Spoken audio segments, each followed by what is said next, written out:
Je m'appelle André Fabregat, je suis né à Aisne le 26 septembre 1941.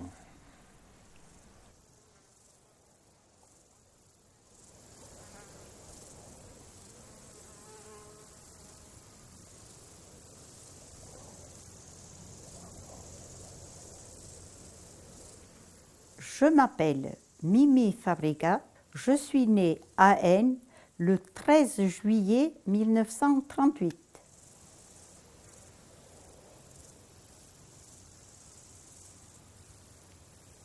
Je m'appelle Germain Fabregat, Manuel, et je suis né le 3 mars 1936 à Aisne.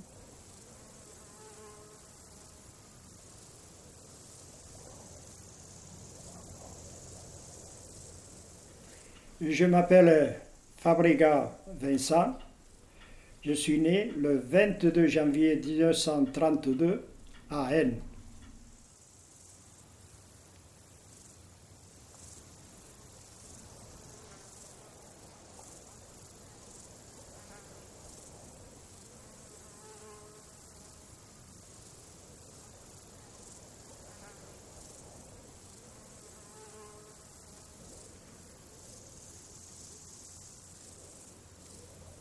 Ma maison était grande, il y avait un four à pain intérieur. Il y avait une grande pièce unique, cuisine, salle à manger, tout ce que vous voulez de maintenant. Une grande table. Avec un tiroir à pain où c'est comme le pain était rangé, un escone où c'est qu'il y avait 4 personnes qui pouvaient s'asseoir. Une chambre à côté de mes parents et le dernier des nés. 3 autres chambres, la chambre de la grand-mère, la chambre des filles, et sous le soustre. À l'étage, il y avait l'oncle, c'était le grenier où on faisait le pain, le stock de blé, de farine. Et sur le côté, il y avait 2 chambres et une chambre obscure où mes frères, il y avait 2 lits. Dans un coin, il y avait 2 autres lits pour les autres 4 frères. Les chambres et les lits, on ne dormait pas un tout seul. On dormait à 2 et 3. Et on dormait comme on pouvait, bien couvert. On était tous très bien. On passait les soirées en jouant aux cartes, au truc, ou à la brisque, ou discuter d'une chose et de l'autre. Pour nous, c'était la plus belle, on n'en avait pas d'autre, on était bien. Sitôt il y avait que je pouvais à la maison, j'y restais pas beaucoup, j'étais plutôt dehors que dedans. Ça ne m'aurait pas dérangé de vivre carrément dehors, comme ça, en pleine nature, même tout seul.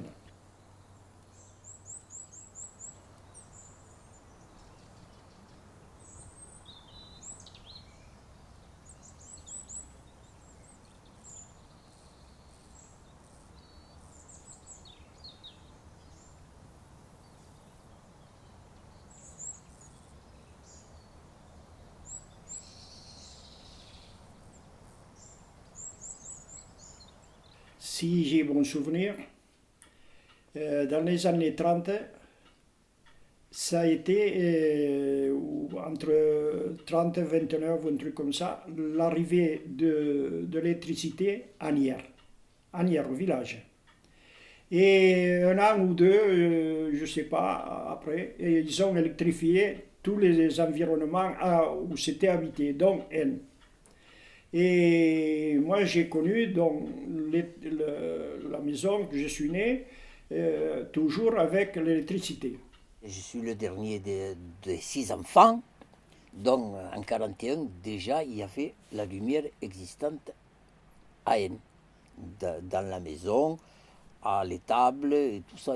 On avait l'électricité. On avait l'électricité, c'était notre seul confort, et on avait les dernières années un poste radio. aux 18 ans de ma soeur,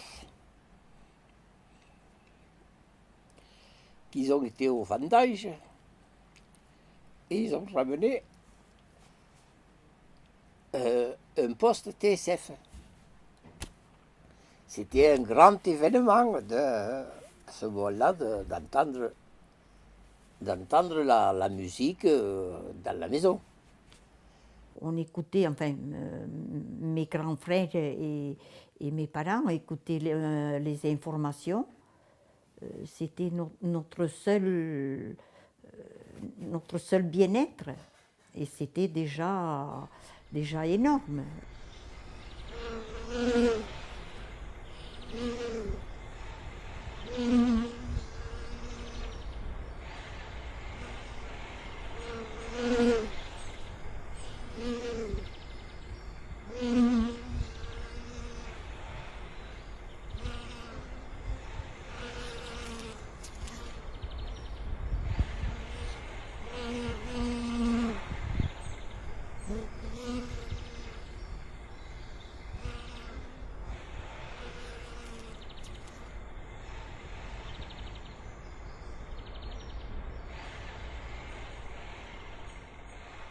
Je ne sais pas beaucoup de choses, l'historique d'Aisne. Ce que je sais, c'est que ma grand-mère, lorsqu'ils se sont installés dans la maison que nous voyons, là où je suis né, cette maison a été réhabilitée pour qu'ils viennent s'installer ici. Puisque ma mère et ma grand-mère sont nés dans les parcelles en contrebas au-dessous. Donc cette maison a été remise en état et donc nous sommes nés tous ici, Odette, Roger, Francis, moi-même et Mimi et André.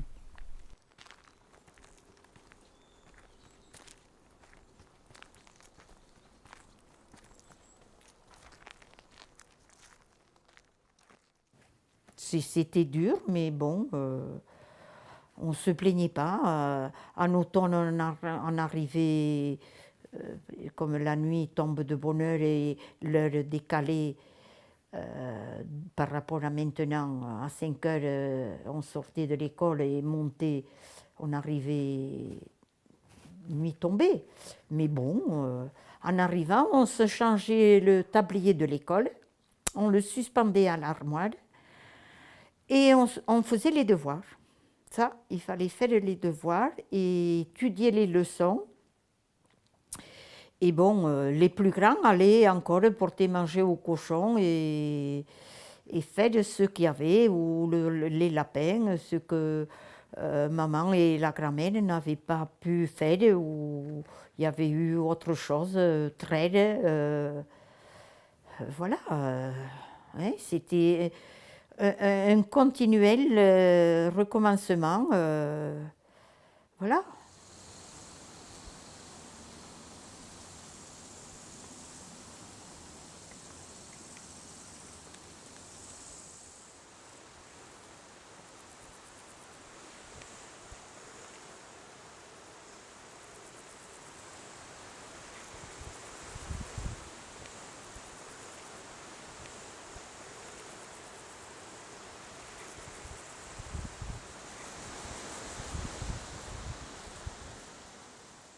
En dehors de l'école, les jours on avait le jeudi et le dimanche, c'était faire un peu les devoirs, mais après il fallait aider à la vie de la maison, c'est-à-dire on commençait à nous faire garder un peu de bétail d'un côté ou de l'autre et travailler dans les champs. Il fallait travailler, tout simplement. Voilà. Les autres enfants du village ils s'amusaient et nous, c'était différent. On allait travailler dans les jardins, dans les champs. Ah, surtout tous les jeudis, ça c'était sûr qu'il fallait aller garder les moutons ou le soir aller les rentrer ou on était les accompagner en montagne. Mais enfant, dès qu'on se tenait sur les champs et qu'on avait 4-5 ans, on nous apprenait, on nous amenait dans les champs. On travaillait, pas nuit et jour, mais enfin, on nous faisait travailler. Parce que c'était, bon, c'était comme ça. Travailler, aider, ramasser du bois, ramasser les patates, ramasser, qu'est-ce que je vous dirais? Mais la vie au village, comprenez, se passait comme ça, avec le travail, les bêtes et des loisirs. Pour les gosses et pour les grandes personnes, on n'en avait pas. On a été dressés comme ça, éduqués, et voilà. Donc, il fallait bien participer. C'était le rendu de chacun, de participer au travail commun, quoi. On n'était jamais inactifs. On avait toujours des occupations et on faisait des bêtises, évidemment, comme tous les enfants. J'ai le souvenir et le sentiment que, bon, ça ne me pesait pas de le faire. Au contraire. Mais les travaux de la maison me plaisaient. Mais ce qui me plaisait surtout, c'était d'aller dans les champs. D'aller dans les champs et de regarder, et déjà de regarder si je trouvais un nid. Amener les petits à la maison, les faire survivre et patati patata.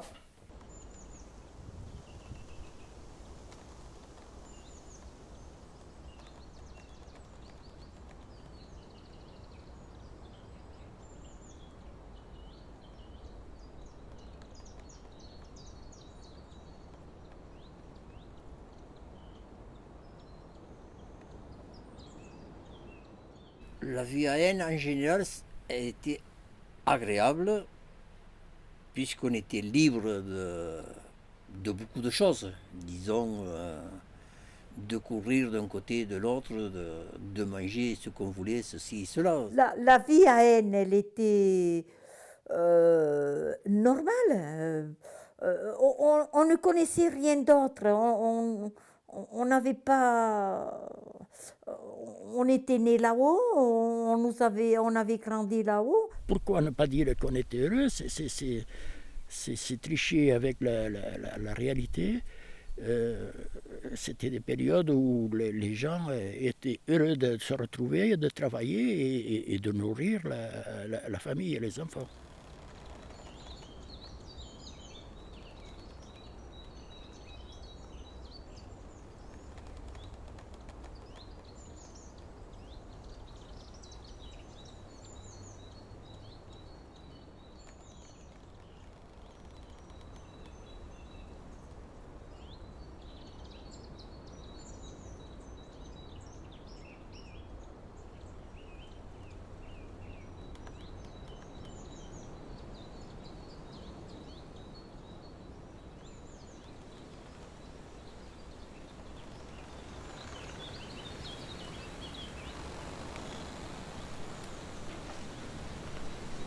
Depuis Haine, on a le temps de réfléchir, de se poser et d'observer ce qui se passe et comment les choses évoluent et comment comprendre ce qui se passe autour de soi.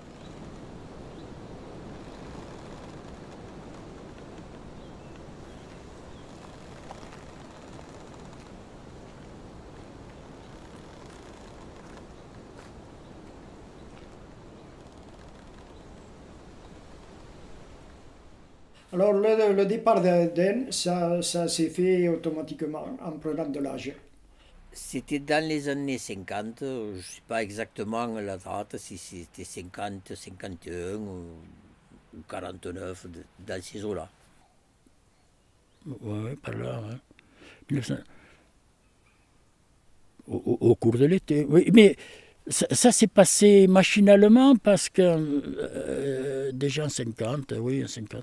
En prenant de l'âge, on ne pouvait pas rester tous à la maison et ça n'intéressait pas tellement de continuer à travailler comme mon père et ma mère et ma grand-mère avant, comme ça. J'ai pas de date précise. Il n'y a pas eu un jour déterminé parce que la moitié, on travaillait en bas. C'était simple. On travaillait en partie en bas, en haut, en bas, en haut. Donc c'était le bivouac, aussi bien d'un côté que de l'autre. Or, quand je revenais, je me souviens, je venais garder le troupeau ici, je restais ici toute la journée, tranquille.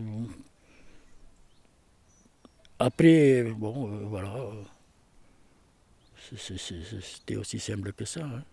On a continué à garder la maison de haine des années encore, disons. Mais ils avaient, mes parents, la maison anière. Bon, à mesure qu'on on a grandi, on est descendu au village. On a descendu au village, on vivait plus au village qu'à Haine. Déjà, le plus jeune, les deux plus jeunes, on était avec les parents, que les autres étaient en âge de travailler. Et au village, avec mon frère Roger, celui qui l'a commencé, il est allé travailler à la mine. Et moi, à 14 ans, entre 13 et 14 ans, j'avais envie de vivre un peu comme ça aussi. J'ai demandé et j'ai travaillé à la mine. L'un travaillait à la mine, l'autre travaillait. Donc les deux travaillaient à la mine, Roger et Francie. Et la sœur aînée, elle était déjà mariée, Odette, elle était mariée.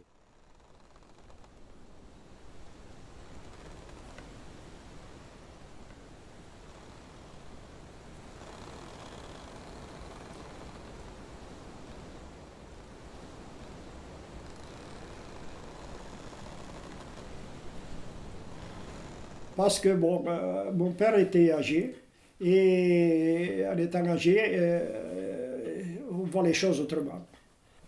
On ne décide pas de partir, c'est une évolution de notre système. Pour quelle raison? Nous sommes partis d'Aisne par le manque d'eau, parce qu'il n'y avait pas suffisamment d'eau pour faire venir les principaux légumes, les pommes de terre, les betteraves pour les cochons, arroser les jardins convenablement, et boire et se laver et faire boire les bêtes. C'est le manque d'eau, le travail qui vient de plus en plus pénible. On est parti d'Aisne à cause du manque d'eau. Il manque un peu d'eau. Mais question pour faire de l'élevage, surtout des moutons, c'est l'endroit idéal. Et le vivre des enfants, disons que ce n'était pas folklorique tous les jours.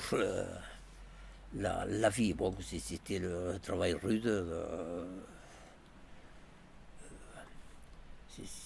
le travail rude de la campagne d'avant, disons que il fallait se gagner les choses, de courir d'un côté à l'autre pour tout, quoi, disons. Mais l'essentiel, c'était l'eau, le manque d'eau dans le village. Je ne me suis pas aperçu de ce départ, j'ai trouvé ça naturel. On était enfants, il y avait des copines, il y avait d'autres enfants, on était pas mal à Nières. On avait notre maison, on devait travailler pareil comme si on était à Haine, faire ce trajet à l'inverse pour aller soigner les bêtes les jeudis, les vacances. J'en avais parlé avec mon père bien avant, je lui disais, voilà, tu as 4 vaches, là, il faudrait remembrer un peu, faire uniquement que des moutons, laisser tomber les vaches, et on serait plus disponible. Là, je me souviens avoir eu un entretien avec lui, et il n'était pas tellement d'accord. Bon, il tenait à toute son intégrité d'éleveur.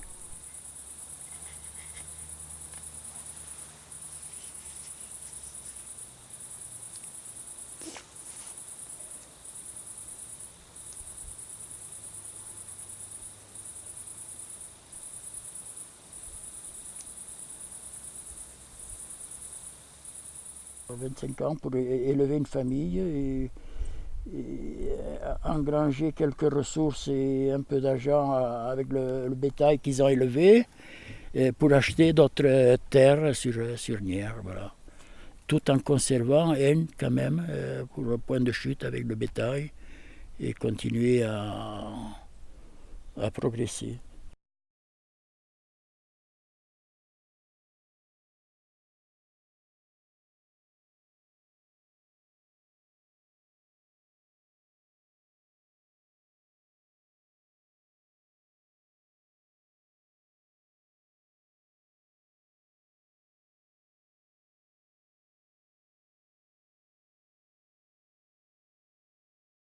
Pour dire que N, c'est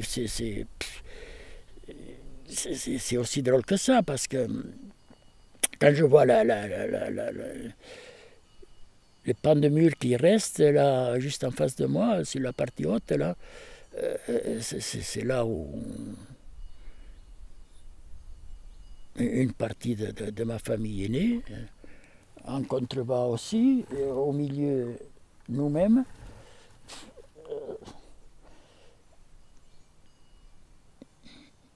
On ne sait pas qui c'est qui peut dire elle est abandonnée.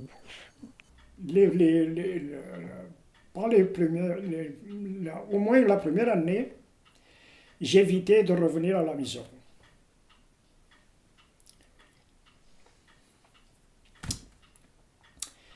Parce que c'était...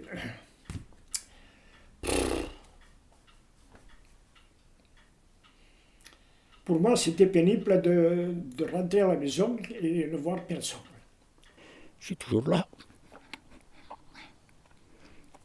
On ne peut pas abandonner une terre où toutes vos racines sont profondément dans les quelques pas que vous fassiez autour de ce paquet de maisons sont là-dedans. C'est impossible, c'est comme ça. Mais bon, après, je me faisais une raison. Bon, c'est comme ça, c'est comme ça.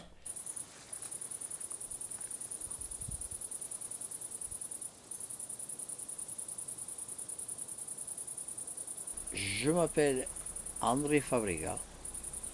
Je suis parti d'Aisne vers les années 50.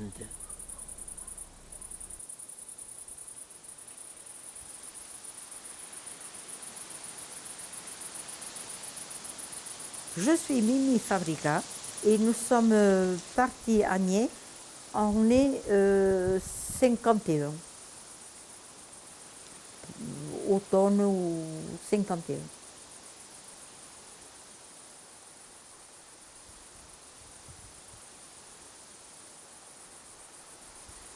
Je suis Germain Fabrega et je suis parti N en 1950, oui.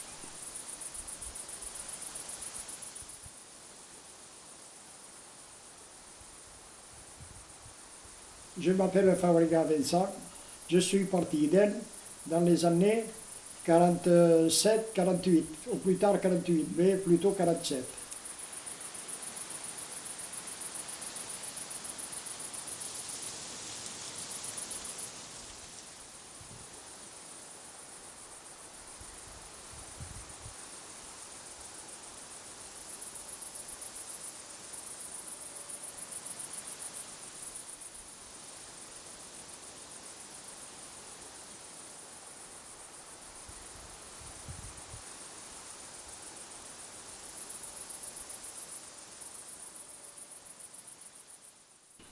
On se sentait pas plus isolé que maintenant.